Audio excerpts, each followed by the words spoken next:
പിതാവിന്റെയും പുത്രന്റെയും പരിശുദ്ധാത്മാവിന്റെയും നാമത്തിൽ ആമേൻ. ഇന്ന് ജൂലൈ 27 തിങ്കളാഴ്ച. അമ്മേ പരിശുദ്ധ അമ്മേ, അമ്മേ പരിശുദ്ധ ദൈവമാതാവേ, കൃപാസനത്തിലൂടെ ഞങ്ങൾക്കും ഞങ്ങളുടെ ദേശത്തിനും അമ്മ മധ്യസ്ഥം തേടി തന്ന എല്ലാ അനുഗ്രഹങ്ങൾക്കും കൃപകൾക്കും ഞങ്ങളിപ്പോൾ ഹൃദയം നിറഞ്ഞ നന്ദി പറയുന്നു. അമ്മേ പരിശുദ്ധമ്മേ, ദൈവമാതാവേ, 2004 ഡിസംബർ 7 ഉച്ചകഴിഞ്ഞ് 2:30 കൃപാസനത്തിൽ സംഭവിച്ച അമ്മയുടെ പ്രത്യക്ഷപ്പെടലിനെക്കുറിച്ച് തിരുസഭയ്ക്ക് സമർപ്പിച്ചിരിക്കുന്ന പഠനരേഖകളുടെ മേൽ സഭാത്മകമായ പഠനം ആരംഭിക്കുവാൻ ഞങ്ങൾ പ്രാർത്ഥിക്കുന്നു. അമ്മേ പരിശുദ്ധമേ, ഭൂസ്വർലോകങ്ങളുടെ രാജ്ഞിയായ അങ്ങേയ്ക്ക് ഭൗമസംരക്ഷണത്തിനായി പ്രപഞ്ചപ്രകൃതിയെ തന്നെ തിരുസഭ പ്രതിഷ്ഠിക്കുവാൻ ഈ പ്രത്യക്ഷീകരണം വഴി ഇടയാക്കണമേ. പരിശുദ്ധമേ, ജപമാല മാതാവേ, സകല പ്രാർത്ഥനയോടും ചേർത്ത് ഞങ്ങളിപ്പോൾ പ്രാർത്ഥിക്കുന്ന ഈ കുടുംബത്തിന്റെ പ്രത്യേക നിയോഗം പറ മക്കളെ.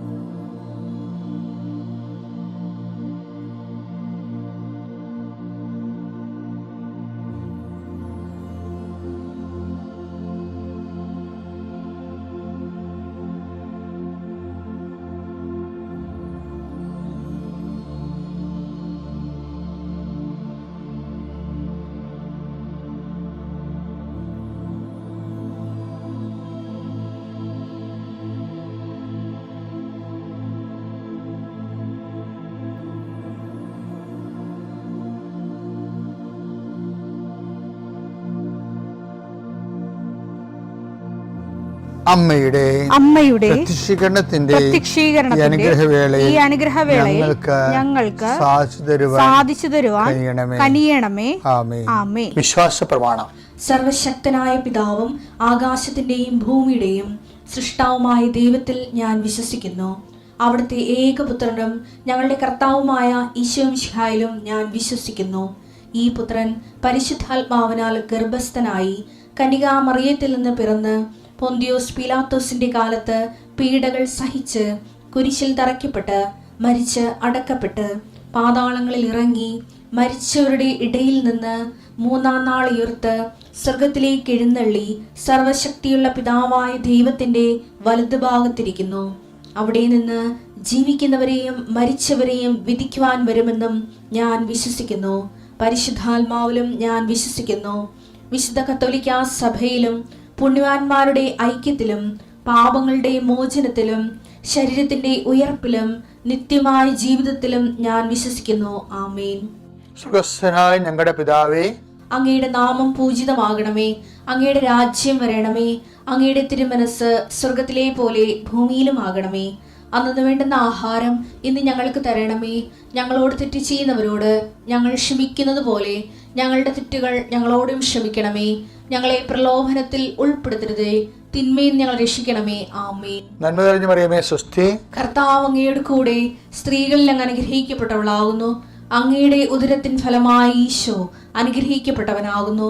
പരിശുദ്ധ മറിയമേ, തമ്പുരാന്റെ അമ്മേ, പാപികളായ ഞങ്ങൾക്ക് വേണ്ടി ഇപ്പോഴും ഞങ്ങളുടെ മരണസമയത്തും തമ്പുരാനോട് അപേക്ഷിക്കണമേ. ആമേൻ. കർത്താവേ, നിന്റെ ഉന്നതമായ നാമത്തിന് സ്തോത്രം.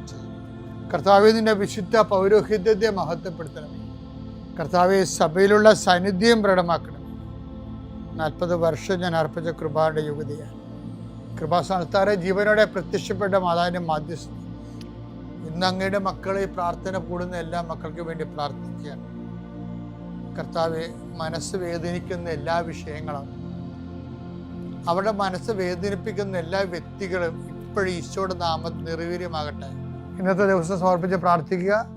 കണ്ടുമുട്ടാൻ പോകുന്ന വ്യക്തികളെ മനസ്സിൽ കാണുക, ചെയ്യാൻ പോകുന്ന കാര്യങ്ങളെ മനസ്സിൽ കാണുക. ആരുടെയെങ്കിലും തരത്തിലുള്ള നീരസമോ സങ്കടമോ അല്ലെങ്കിൽ ആരെങ്കിലും ഒരു ഭയമോ എന്തെങ്കിലും വിഷയങ്ങളുണ്ടെങ്കിൽ ആ മേഖലകളിലെല്ലാം പരിശുദ്ധമ്മ തൻ്റെ നീല മേലങ്കിയാൽ അങ്ങയുടെ മക്കളെ പൊതിഞ്ഞ് പിടിക്കട്ടെ എന്ന് പ്രാർത്ഥിക്കുന്ന ഇന്നത്തെ എല്ലാ ഉത്തരവാദിത്തങ്ങളും നിറവേറ്റിക്കൊണ്ട് നിങ്ങൾ രാത്രി തിരിച്ചു വരുമ്പോഴേ സമാധാനം നിങ്ങളുടെ ഹൃദയത്തിൽ ഉണ്ടാകാൻ ഇടയാക്കട്ടെ എന്ന് പ്രാർത്ഥിക്കുന്നു.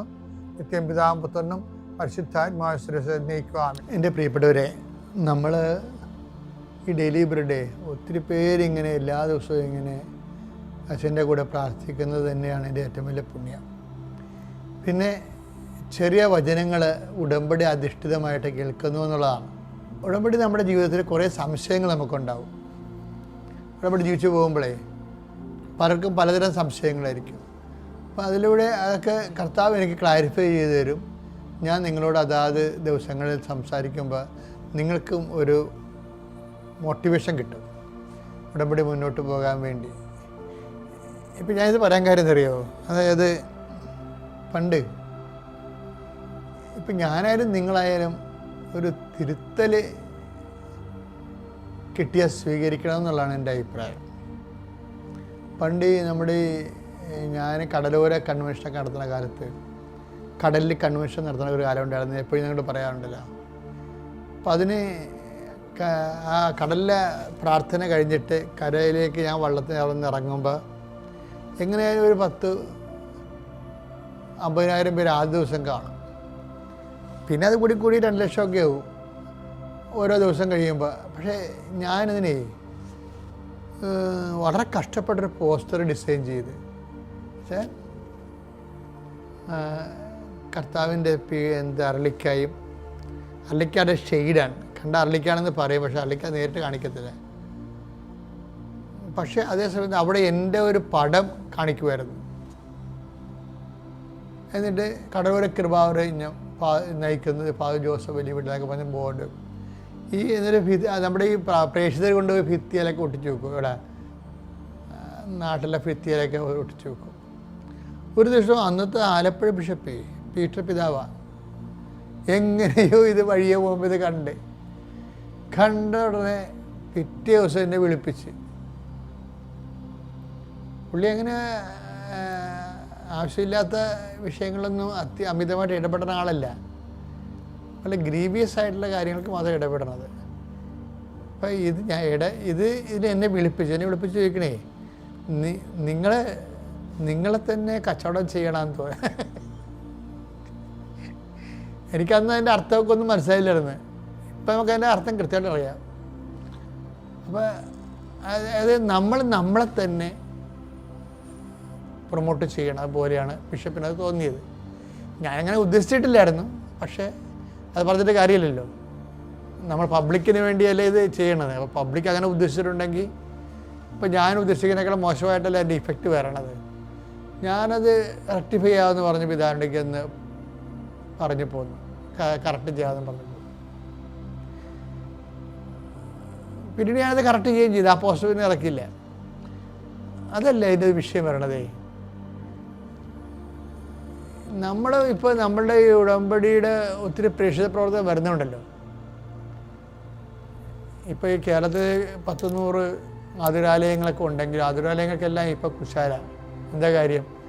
അവരുടെ ഭാഗത്ത് എവിടെയെങ്കിലും ഉടമ്പടി എടുത്തിട്ടുള്ള ആൾക്കാരുണ്ടെങ്കിൽ ഓട്ടോമാറ്റിക്കായിട്ട് ആതുരാലയത്തിൽ ചെന്ന് പാത്രം കഴുകുകയും രോഗികളെ കുളിപ്പിക്കുകയും അവർക്ക് ഭക്ഷണം കൊടുക്കുകയും ചെയ്യും. പല ആതുരാലയങ്ങളും എന്നോട് അങ്ങനെ പറഞ്ഞിട്ട്, വെച്ചാൽ ഉടമ്പടിക്കാർ വന്നിട്ടുണ്ടായിരുന്നു, ഞങ്ങളെ സഹായിച്ചത്. അപ്പോൾ അത് വലിയ കാര്യമാണ്. പക്ഷേ അവിടെ ഒരു പ്രശ്നമുള്ളത് എപ്പോഴും ശ്രദ്ധിക്കണം. അതായത് കർത്താവിൻ്റെ പ്രേക്ഷിത പ്രവർത്തനമാണ് നമ്മൾ ഏറ്റെടുത്ത് ചെയ്യണത്. പക്ഷെ ആ പ്രേക്ഷിത പ്രവർത്തനത്തെക്കുറിച്ചുള്ള ചോദ്യമുണ്ട്. എന്താ ചോദ്യം? അത് ഐസയ 6 ആ ഐസയായോട് കർത്താവ് ചോദിക്കുന്നുണ്ട്, അല്ലേ? ഒരു സ്വർഗീയമായ കാഴ്ച. കെറൂബുകൾ പെരുവെള്ളത്തിൻ്റെ ഇരച്ചിൽ പോലെ അവരുടെ ചിറകുകളിങ്ങനെ ഒലയുമ്പോൾ പെരുവെള്ളം ഇരയുന്ന പോലെ തോന്നുന്നു. ഭയങ്കര സുഗന്ധാഭിഷേകത്തിൻ്റെ ഒരു ധൂമ്ര പുക മേഘങ്ങൾ നിറയുന്നു. അതിൽ സ്വർണാങ്കിതനായി ആരൂഢനായി സിംഹാസനസ്ഥനായിരിക്കുന്ന ദേവപിതാവിൻ്റെ തിരുസന്നിധാനം ഇങ്ങനെ ഐസയ കണ്ട് പരിഭ്രമിച്ചു, പേടിച്ചു, സങ്കടപ്പെട്ടു വീണു. ഞാൻ പാപിയാണ്, പാപികളുടെ കൂട്ടത്തിൽ ജീവിക്കുന്ന ആളാണ്, എനിക്ക് കാഴ്ച പോലും താങ്ങാൻ പറ്റണില്ലെന്ന് പറഞ്ഞു.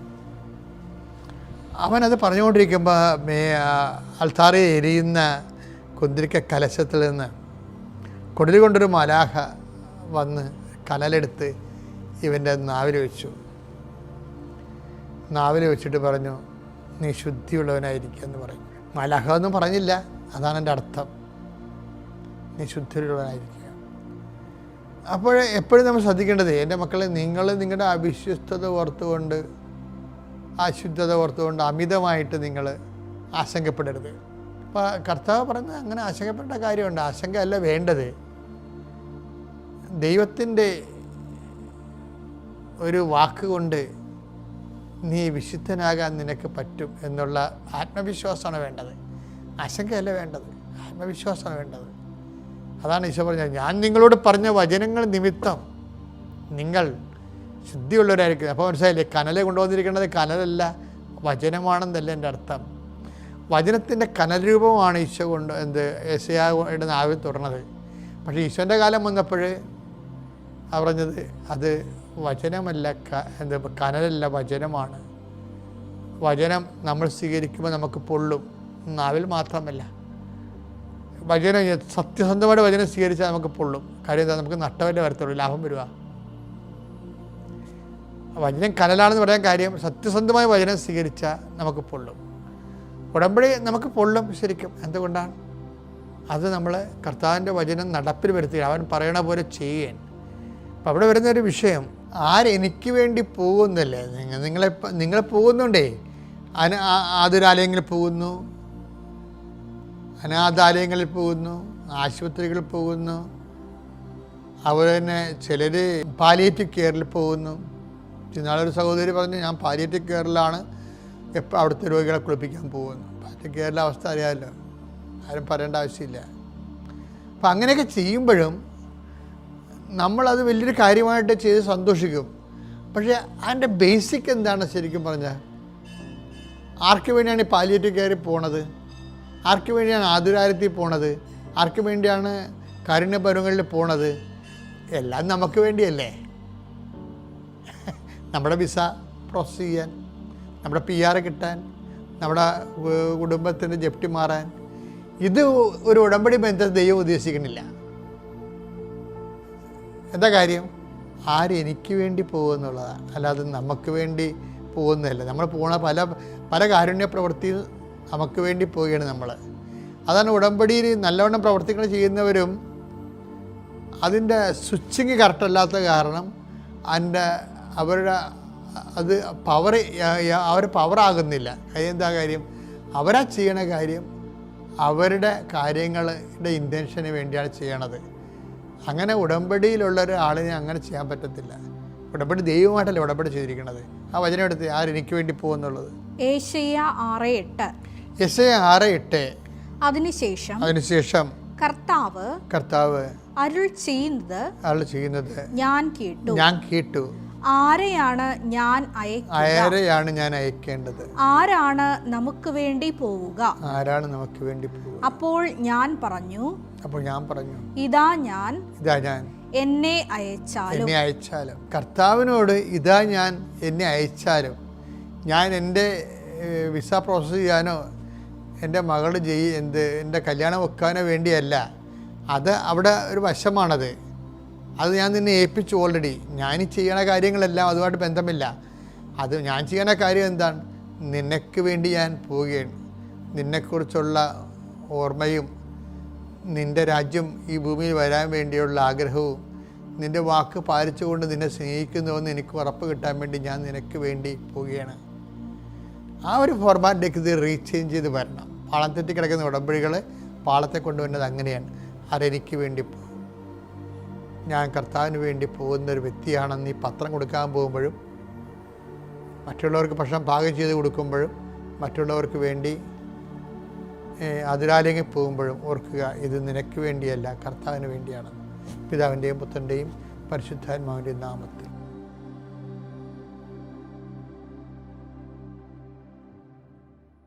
അത്യപൂർവ ദൈവാനുഭവങ്ങൾ ഇനി നിങ്ങൾക്കും സ്വന്തം. ഈ യൂട്യൂബ് ചാനൽ ഇതുവരെ സബ്സ്ക്രൈബ് ചെയ്തിട്ടില്ലെങ്കിൽ ഇപ്പോൾ തന്നെ സബ്സ്ക്രൈബ് ചെയ്യുക. ഈ വീഡിയോ ഇപ്പോൾ തന്നെ നിങ്ങളുടെ സുഹൃത്തുക്കൾക്ക് ഷെയർ ചെയ്തുകൊണ്ട് കർത്താവിൻ്റെ പ്രേക്ഷിതരാകുക.